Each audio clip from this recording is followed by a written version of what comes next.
ఈరోజు టాపిక్ మీరు నోట్ చేసుకోండి. దేవుడితో సాతానుడు మాట్లాడుతున్న గొప్ప జవాబు ఏంటంటే, నువ్వేమో పైన గద్దె మీద కూర్చుని అబ్బబ్బా నా భక్తుడు ఇంత కాదు అంత కాదు అని అంటున్నావు. ఆయన ఉట్టుగానే భక్తి చేస్తున్నాడు అనుకున్నావా? నీవు ఆయనను, చేతి పనిని, వ్యాపారాన్ని, అన్ని విషయాల్లో పైకి లేవనెత్తావు. అంతకంటే గొప్పది ఆయన చుట్టూ, ఆయన ఆస్తి చుట్టూ నీవు కంచె వేసితివి కనుక ఆయన నిన్ను స్తుతిస్తున్నాడు, నిన్ను ప్రేమిస్తున్నాడు. అంటే ఇప్పుడు ఏంటంటావు అన్నాడు దేవుడు. అంటే సైతాన్ అంటది అదే, ఏమంటలేదు, ఆ కంచె తీసేయి. ఏమంటుంది? అయినను నీవు ఇప్పుడు నీ చేయి చాపి. చూడండి, సాతానుడు అపవాది దేవునికి చెప్తున్న గొప్ప మాట ఏంటంటే, నీవు ఇప్పుడే చేయి చాపి అతనికి కలిగిన సమస్తమును, ఆ ఊజు దేశం వైపు చేయి చాపి అతనికి కలిగిన సమస్తమును మొత్తిన ఎడల అతడు నీ ముఖము ఎదుటనే దూషించి నిన్ను విడిచిపోవునని యెహోవాతో అనగా యెహోవా ఇదిగో అతనికి కలిగిన సమస్తమును, తనకు కలిగిన సమస్తమును నీ వశమునే ఉన్నది. అతనికి మాత్రము ఏ హానియు చేయకూడదని. చూడండి, నేను ఆ కంచెలన్నీ తీసేస్తాను, అంత పవర్ నీకు దగ్గరే ఉంది, నీ ఇష్టం వచ్చినట్టు పాడు చేసేసుకో. కానీ ఒకటి, అతని ప్రాణమును మాత్రము నీవు హాని చేయటానికి లేదు. గట్టిగా హల్లెలూయా చెప్పండి, ఇంకా గట్టిగా హల్లెలూయా చెప్పండి, ఇంకా గట్టిగా హల్లెలూయా చెప్పండి. నీవు గొప్పవాడు, నా భక్తుడు అంటున్నావు. అవన్నీ తీసేస్తే నీ ముఖం మీదే నిన్ను నమ్ముకున్నాక అన్నీ పోయి నేను మళ్ళీ ఉమ్ము వేస్తాడు అంది. దేవుడు అంటాడు అపవాదితోటి, సాతానా సరే నేను అన్నీ తీసేస్తానులే, నీకు అప్పగిస్తున్నాను, అన్నీ పాడు చేసేయి, కానీ అతని ప్రాణము తీయటానికి నీకు అధికారము లేదు అన్నాడు. గట్టిగా హల్లెలూయా చెప్పండి, ఇంకా గట్టిగా హల్లెలూయా చెప్పండి. కొన్ని సమయాలు ప్రతి బిడ్డ పట్ల దేవుడు కంచె వేస్తాడు. ఏమేస్తాడు? కంచె వేస్తాడు. ఈ కంచెను చూడలేక అపవాది మన గురించి దేవునికి తెలియపరుస్తుంది. కంచె తీసేయి, వ్యాపారం పాడు చేసేయి, వారిని పాడు చేసేయి, ఆరోగ్యం పాడు చేసేయి. ఇలా పాడు చేస్తే నిన్ను వదిలేస్తారంటే దేవుడికి కోపం వచ్చి అన్నాడు, ఏ బుద్ధి లేనిదనా, సరే చూడు నా భక్తుడు ఏంటో నీకు అర్థమవుతుంది, నీవే చెబుతావు. అన్నీ ఉన్నా లేకపోయినా తన హృదయము నిబ్బరము కలిగి ఉన్నవాడు. ఆమేన్, హల్లెలూయా. అప్పుడు వెంటనే సాతానుడు దేవుని సముఖము నుండి డైరెక్ట్గా ఊజు దేశం వచ్చేసింది. ఫ్లైట్ ఎక్కి, దానికో ఫ్లైట్ ఉంటుంది, ఉండదా? ఒక మేఘం ఏదో ఉంటుంది, వాహనం డైరెక్ట్ ల్యాండ్ అయిపోయింది. ఆ ల్యాండ్ అవటం కూడా ఎక్కడ ల్యాండ్ అయిందంటే దేశంలో హెడ్ క్వార్టర్లో ల్యాండ్ అవటం కాలేదు, యోబు ఇంటి మీదే ల్యాండ్ అయిపోయింది. సైతాన్ ఒక్కోసారి మన ఇంటి మీదే దిగుతాడట. వెంటనే ఏం జరిగింది చదవండి. ఒక దినమున యోబు కుమారులను కుమార్తెలను తమ అన్న ఇంట భోజనం చేయుచు ద్రాక్షారసము పానము చేయుచుండగా ఒక దూత అతని యొద్దకు వచ్చి ఎద్దులు నాగలి దున్నుచు. చూడండి, అందరూ పిల్లలు ఉన్నారు. యోబు గారికి 10 మంది సంతానం. ఎంతమంది? 7 కుమారులు, 3 కుమార్తెలు. అందరూ సంతోషముగా విందులు చేసుకుంటున్నారు. అంత భోజనం చేస్తూ అబ్బబ్బబ్బబ్బా ఎంత బాగా జరుగుతుందో. ప్రియులరా, యోబు ఇంట్లో కుమారులు కుమార్తెలు అందరూ కలిసి ప్రేమ విందులు వినోదాలు జరుగుతూ ఉన్నాయి. యోబు గారు ఎంతో ప్రార్థన పూర్వకంగా చేస్తున్నాడు అన్నీ. వెంటనే సైతాను పైనుండి వచ్చేసరికి ఒక్కసారి నాశనం అనేది ప్రారంభమైంది. ఇంట్లో శోధన ఎలా వచ్చిందో చూడండి. ఒక మనుషుడు వచ్చాడు, దూత వచ్చి అతని యొద్దకు వచ్చి ఎద్దులు నాగలి దున్నుచు. ఎద్దులు నాగలి దున్నుచు గాడిదలు వాటి సమీపమున మేయుచుండగా షెబాయీయులు వాటి మీద పడి వాటిని పట్టుకొని పోయి ఖడ్గముతో పనివారిని హతము చేసిరి. జరిగినది నీకు తెలియచేయుటకు నేను ఒక్కడినే తప్పించుకొని వచ్చి పొలములో నుండి ఆ ఎద్దులు సాల దగ్గర నుంచి గాడిదలు ఎద్దులు నాగలి దున్నుతూ సాగు చేస్తున్నప్పుడు దొంగలు వచ్చి పని చేసే వాళ్ళని చంపేసి ఎద్దులను గాడిదలను అన్నిటినీ పట్టుకెళ్ళిపోయారు. నేను మీకు చెప్పాలని వచ్చాను అని చెప్తున్నాడు. మంచి విందు జరుగుతున్న సమయంలో చాలా పెద్ద ప్రమాదకరమైన వర్తమానం వచ్చింది. యోబు అలా జరిగిందా అనేటప్పటికి మరలా ఇంకొకడు వస్తాడు. చూడండి, సైతాన్ వచ్చేసిందంటే ఇంటికి నాశనం. 1 by 1 గుర్తుపెట్టుకోవాలి. ఏదైనా లాస్ మీద లాస్, కష్టం మీద కష్టం వస్తుందంటే నువ్వు బాగా గుర్తుపెట్టుకోవాలి, దేవుడు నిన్ను రెండంతలుగా ఆశీర్వదించబోతున్నాడని జ్ఞాపకం చేసుకోవాలి. ఆమేన్, హల్లెలూయా, హల్లెలూయా. ఒక దూత ఒకడు వచ్చాడు. అయ్యా యోబు గారు భోజనం చేస్తున్నారు, ఒక్కసారి ఆగండి. అక్కడ అన్నీ ఎవరో పట్టుకెళ్ళిపోయారు. మరి ఇంకొకడు వచ్చాడు. అయ్యా యోబు గారు ఏమనుకోవద్దు, ఈ మాట నా నోటితో చెప్పడం నాకు ఇష్టం లేదు. గుర్రాల సార తగులడిపోయింది. అది చదవండి. అతడు ఇంకా మాట్లాడుచుండగా మరి ఒకడు వచ్చి, ఎన్నో వచనం అది? 16వ వచనం. అందరూ చదవండి. యోబు గ్రంథము 1వ అధ్యాయం 16వ వచనం. దీనిని మీరు బాగా పఠించాలి. అతడు ఇంకా మాట్లాడుచుండగా మరి ఒకడు వచ్చి, చూడండి, ఆల్రెడీ ఒకడు చెడ్డ వర్తమానం తెచ్చాడు, నాశనం అయిపోయిందని. ఆడ చెబుతూ ఉండగానే పూర్తి కాకుండా ఇంకొకడు వచ్చాడు, ఇన్ఛార్జ్ మేనేజర్ వచ్చి ఆడేమంటున్నాడు, దేవుని అగ్ని, అమ్మో దేవుని అగ్ని ఆకాశము నుండి పడి గొర్రెలను పనివారిని తగలబెట్టి కాల్చివేసెను. అది నీకు చెప్పటానికి వచ్చేను అన్నాడు. ఏ మనుషుడైనా బతుకుతాడా అండి? కష్టం ఒకటంటే భరిస్తాం, ఒకదాని మీద ఒకటి వస్తుందంటే భరించగలమా? అయినా యోబు జంకలేదు. హల్లెలూయా, గట్టిగా హల్లెలూయా చెప్పండి. అయ్యా మీ గుర్రాల సాల తగలడిపోయింది, అది పోయింది, ఇది పోయింది, అది పోయింది అంటుంటే అయినా తినటం మానలేదు యోబు. ఆమేన్. ఇంకొంత సమయానికి ఇల్లు కూలిపోయింది, అన్ని నాశనం అయిపోయింది. చివరికి యోబు చరిత్ర చూస్తే యోబుకి రోగం వచ్చింది. ఏ రోగం వచ్చిందని రాశాడంటే, కొంతమంది బాగా లోతుగా అధ్యయనం చేసిన వాళ్ళు చెప్పింది ఏంటంటే కుష్టు వ్యాధి కలిగిందని తెలియపరిచారు. ఏ వ్యాధి అది? కుష్టు వ్యాధి. ఆ కుష్టు వ్యాధి కలిగినందుకు భయంకరమైన దురద, పెంకుతో గోక్కోవటం, చివరికి ఊరు చివర ఆ వ్యాధిగ్రస్తులు ఎక్కడుంటారో ఆ వ్యాధిగ్రస్తులు ఎక్కడుండాలో అక్కడ బూడిదలో కూర్చున్నాడు. పరిస్థితి అంతా తారుమారైపోయింది. ఎంత ఎత్తుకి ఎదిగాడో అంత నాశనం అయిపోయింది. ప్రియులరా, యోబు శోధించబడటంలో మొదటి శోధన తన ఫైనాన్షియల్ విషయంలో శోధన బలముగా మీదకి దిగింది. ఆమేన్. గట్టిగా హల్లెలూయా చెప్పండి. ఇంకా గట్టిగా హల్లెలూయా చెప్పండి. అన్నీ పోయినాయని సమయంలో ఫిజికల్గా ఉన్నవాడు కనుక భౌతికంగా తట్టుకోలేకపోయాడు. తట్టుకోలేని సమయంలో లోపల నుండి రోగాలు బయటకు వచ్చేస్తాయి. గుండె బ్యాలెన్స్ చేయవలసినంత చేస్తుంది, దాన్ని చేయలేని స్థితి దాటిపోయినప్పుడు రోగముగా మారిపోతుంది శరీరం. ప్రియులరా, ఆర్థిక సమస్య ఏలుబడి చేయటం మొదలుపెట్టింది యోబు మీద. ఆ ఆర్థిక సమస్య వల్ల ఆయన శరీరము రోగముతో నిండిపోయింది. సాతానుడు బలముగా పనిచేస్తున్నాడు, కానీ యోబు దేవుని స్తుతించక మానలేదు. గట్టిగా హల్లెలూయా చెప్పండి. గట్టిగా హల్లెలూయా చెప్పండి. ప్రియ సహోదరులరా, సాతానుడు దేవుని దగ్గరికి వెళ్ళి నీ బాగుబోగుల గురించి, నీ సౌందర్యం గురించి, నీ వ్యాపారం గురించి, నీ తెలివి, నీ జ్ఞానం గురించి ఎన్నో విషయాలు చెప్పుకుండవచ్చు. దేవుని దగ్గర పర్మిషన్ తీసుకునే వచ్చి ఉండవచ్చు.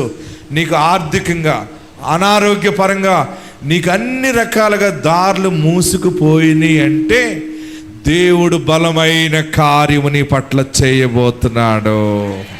ఎక్కడ శోధించబడతావో, ఎక్కడ అవమానపరచబడతావో అక్కడ దేవుడు రెండంతలుగా నిన్ను పైకి లేవనెత్తుతాడు. చేయి విడువని దేవుడు నీకున్నాడు. ఆమేన్. గట్టిగా హల్లెలూయా చెప్పండి. ప్రియులరా, ప్రేమగా చూసే మొగుడోడు కూడా వచ్చేస్తుంది బాధ. సైతాన్ వచ్చిందనుకోండి, భార్యను కూడా బాధ పెట్టాలని చెప్తాడట. సైతాన్ ఒకసారి భార్య మీదకి వెళ్తుంది, భర్తను బాధ పెట్టాలనిపిస్తుంది, పిల్లల్ని గలిబిలి గలిబిలి గలిబిలి చేసేస్తుంది. మీరు ఒకటే గుర్తుపెట్టుకోవాలి, ఎంత కష్టంలో ఉన్నా, ఎంత శోధనలో ఉన్నా సైతానే నీ మీద టార్గెట్ చేసాడంటే ఆల్రెడీ నువ్వు బ్లెస్ అయి ఉన్నావని దానికి తెలిసిపోయింది. ఆమేన్. మీరు అనాలి, ఎంత ఆర్థిక ఇబ్బందులున్నా, సమాధానము కోల్పోయిన స్థితి వచ్చినా, కుటుంబంలో గలిబిలైనా, వ్యాపారము తారుమారైనా, వ్యవసాయము మారిపోయినా, ఆస్తి పోయినా, అనాదిగా మిగిలిన నీ మాట చాలయ్యా, నీ చూపు చాలయ్యా, నీ తోడు చాలయ్యా, నీ నీడ చాలయ్యా, నీ ఉంటే నాకు చాలు యేసయ్యా, నీ వెంటే నేను ఉంటా యేసయ్యా. ఎన్ని బాధలున్ననో, ఇబ్బందులైననో,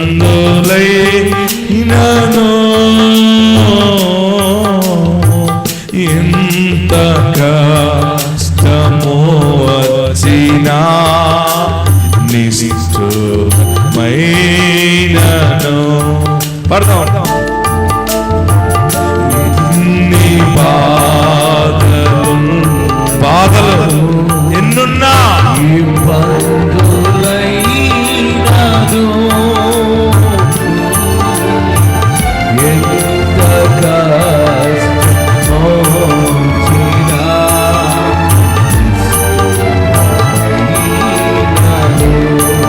నీ మాట చాలై పడదాం. ఆమేన్.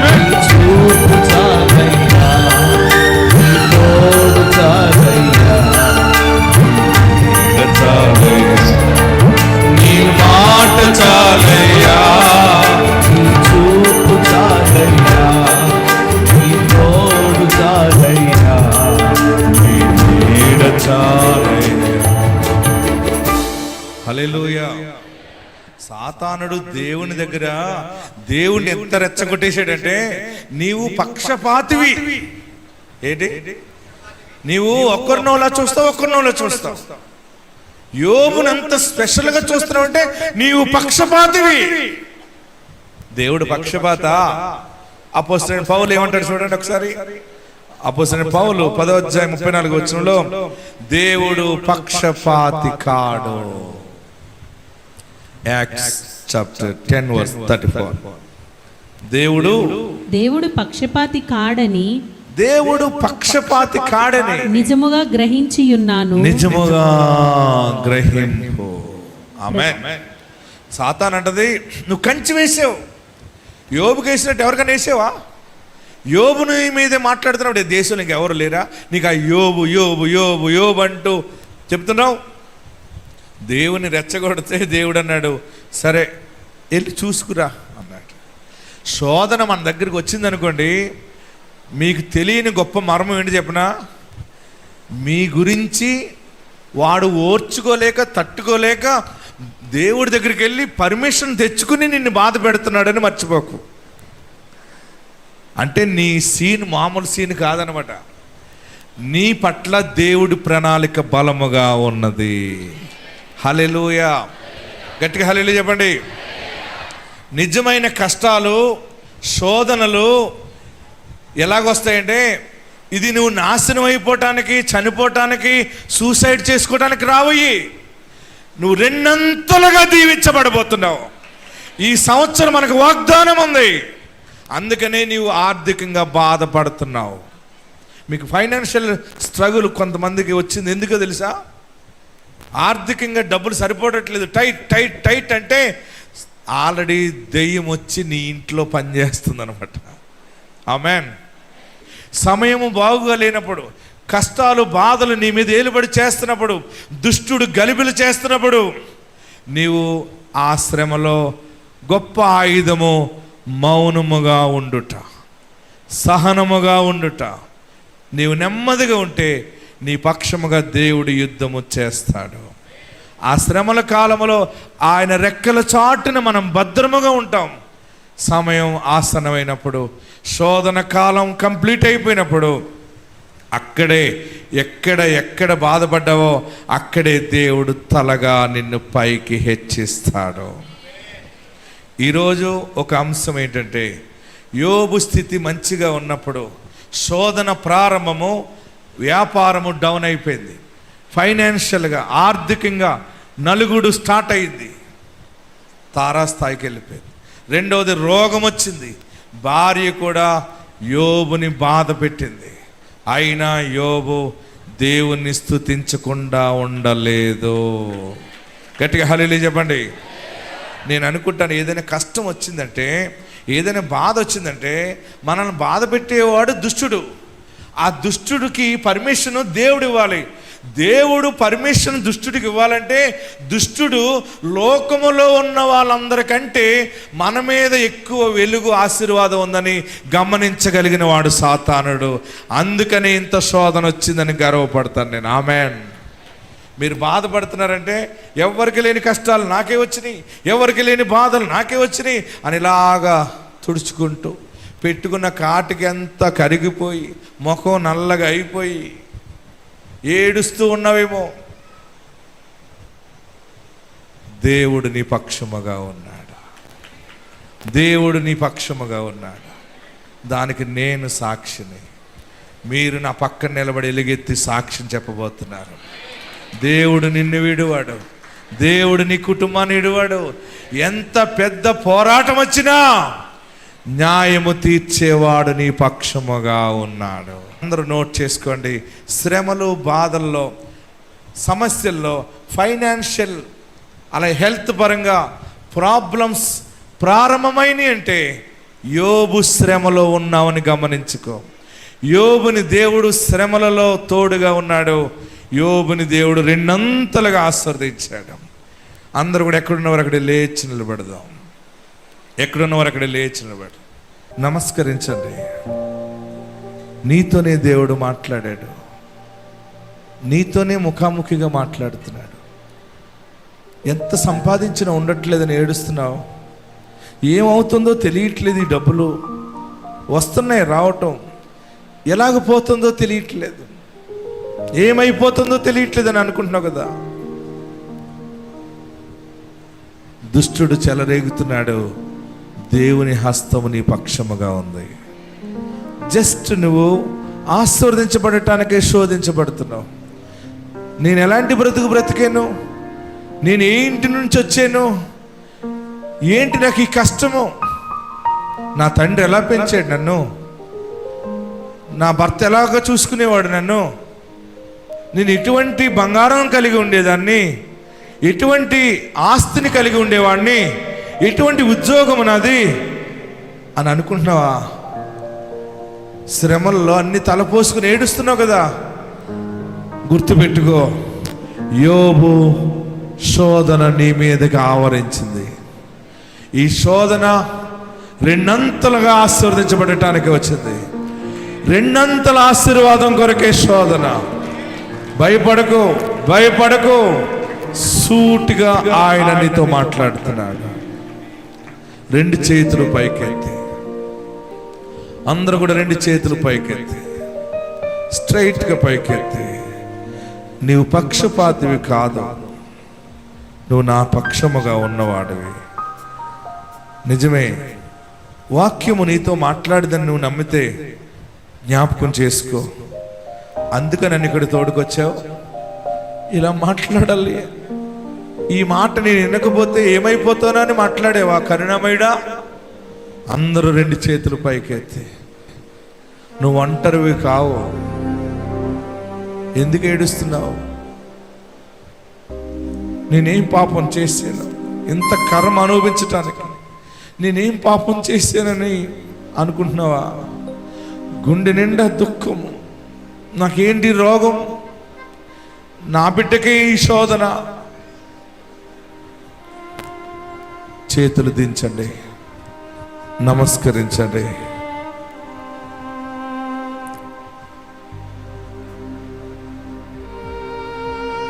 ఏడవకు,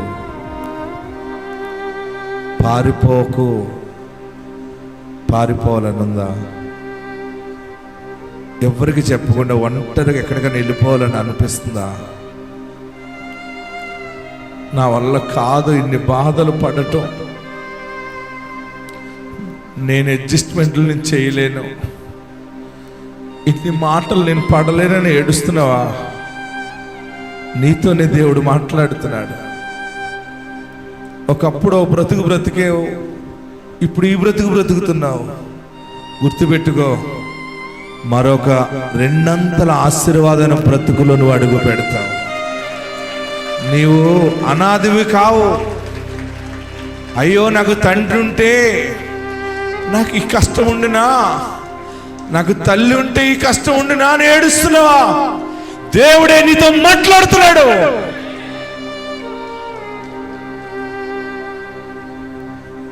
ఒకవేళ ఎవరు సహాయం చేయకపోయినా మనసిప్పి చెప్పుకుందాం అంటే బాధను పంచుకునే మనుషుడు లేడు, నమ్మకస్తుడు.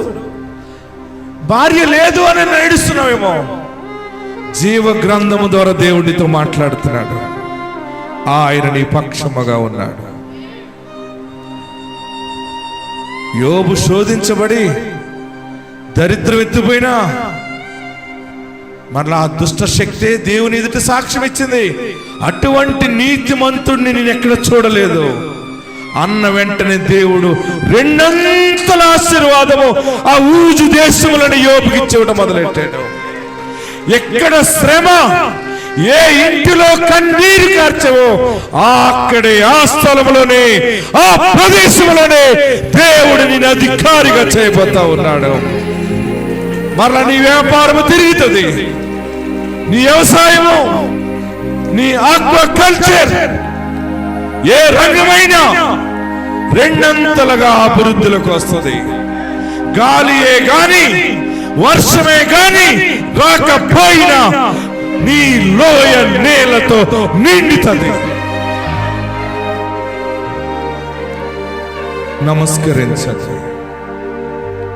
ఏడుస్తే ఏడ్చేసే, కానీ ఆయనని స్తుతించటం మానదు. అది క్షామమైన, అది క్షేమమైన నేను నిన్ను స్తుతించటం మాననయ్యా. ఎన్ని పోయినా, ఎవరు దూరమైపోయినా నిన్ను వదిలే ప్రసక్తి లేదయ్యా అని బలమైన విశ్వాసంతో ఉండు. ఈరోజు ఈ టైం నోట్ చేసుకో, ఇంటికి వెళ్ళాక గుర్తుపెట్టుకో. ఈ దినము నుండి దేవుడు నీతో మాట్లాడటం, ప్రత్యేకంగా మాట్లాడటం మొదలుపెట్టాడు.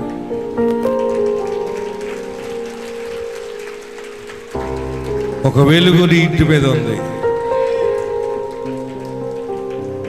నీ వ్యాపారాన్ని పాడు చేసిన, నీ కుటుంబాన్ని గలిబిలి చేసిన, నీ ఆస్తిని పాడు చేసిన, నిన్ను అప్పులలో ముంచేసిన, నీ ప్రాణం మీద దానికి అధికారం లేదు. మరలా అవన్నీ నీ చేతికి దేవుడు ఇస్తాడు. ఏది చేసినా ఇలాగ అయిపోతుంది ఇటు అనుకుంటున్నావంటే జ్ఞాపకం చేసుకో, శోధించబడతా ఉన్నా.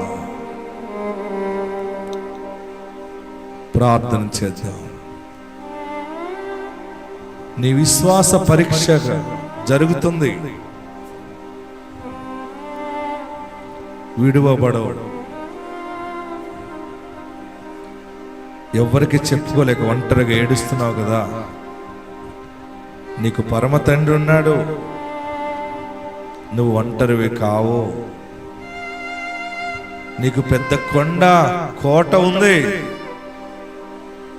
నీకు తెలియని మనుషుల్ని దగ్గరికి వస్తారు. నువ్వు అడుగు పెట్టు స్థలం నీది అవుతుంది.